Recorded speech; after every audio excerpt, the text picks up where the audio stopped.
Hello বন্ধুরা, welcome to my channel. তো আজকে হঠাৎ করেই বেরিয়ে পড়েছিলাম পলাশ ফুলের খোঁজে। তো আজকে 31 মার্চ 2024।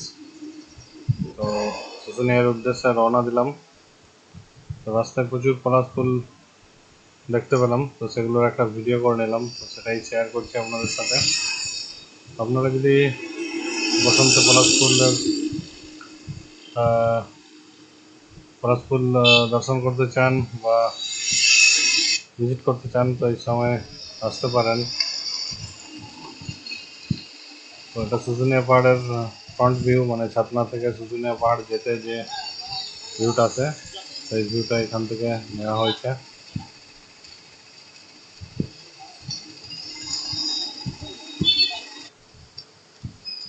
শুশুনিয়া পাহাড়ে ওঠার রাস্তা, তো এখান দিয়ে জেনারেলি পর্যটকরা রাস্তাটা ব্যবহার করে পাহাড়ে ওঠে। তো এই যে ভিউটা এখন আপনারা দেখছেন, এটা হচ্ছে শুশুনিয়া পাহাড়ের পিছনের দিক থেকে, মানে এটা হচ্ছে শিউলিমোনা বলে একটা গ্রাম আছে, জাস্ট ওই দিকটায় যেতে এই ভিউটা আপনি পাবেন।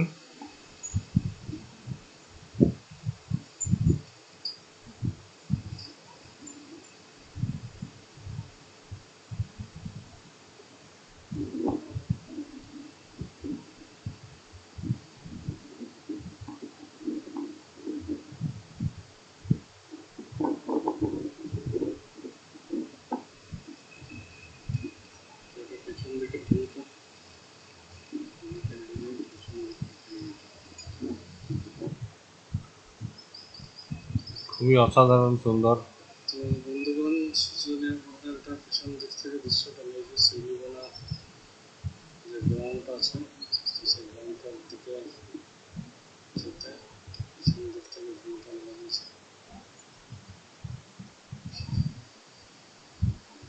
এটা দেখছেন অসাধারণ ভিউ। তো পিছন দিকে কিছু কিছু রিসর্ট তৈরি হচ্ছে, পুরোপুরি কনস্ট্রাকশনের কাজ এখনো কমপ্লিট হয়নি, বাট অলরেডি ওরা রানিং করে দিয়েছে। তার মধ্যে JKR বলে একটা রিসর্ট দেখলাম আছে, তো সেখানে আপনারা থাকতে পারেন। আর আদার্স কিছু হোটেল, লজ এবং সরকারি যে সমস্ত থাকার ব্যবস্থা আছে, সেগুলো আমি ডিসক্রিপশন বক্সে দিয়ে দিয়েছি, তো সেখান থেকে আপনারা পেয়ে যাবেন। কলকাতা থেকে কিভাবে আসবেন তারও ডিসক্রিপশন দেওয়া আছে। যদি আপনারা কলকাতা থেকে আসেন বাই কার, তাহলে আপনাদেরকে NH2 নিতে হবে। NH2 নিয়ে দুর্গাপুরের আগে আপনাদেরকে মুচিপাড়া মোড় থেকে বেঁকে যেতে হবে বাঁ দিকে। সেখান থেকে দুর্গাপুর ব্যারেজ ক্রস করে বড়জোড়া বড়জোড়া মোড়ে এসে সেখান থেকে ডান দিকে আপনাদের টার্ন নিয়ে বাঁকুড়া পুরুলিয়া রোড ধরে আসতে হবে। আর যদি ট্রেনে আসতে চান, তাহলে ট্রেন আছে রাতে হাওড়া চক্রধরপুর এক্সপ্রেস, বাঁকুড়া স্টেশনে নামতে হবে। সেখান থেকে আপনারা প্রাইভেট কার বুক করতে পারেন। আর ভোরে 6টার সময় আছে রূপসী বাংলা এক্সপ্রেস, বাট রাতে আসাটাই ভালো হবে।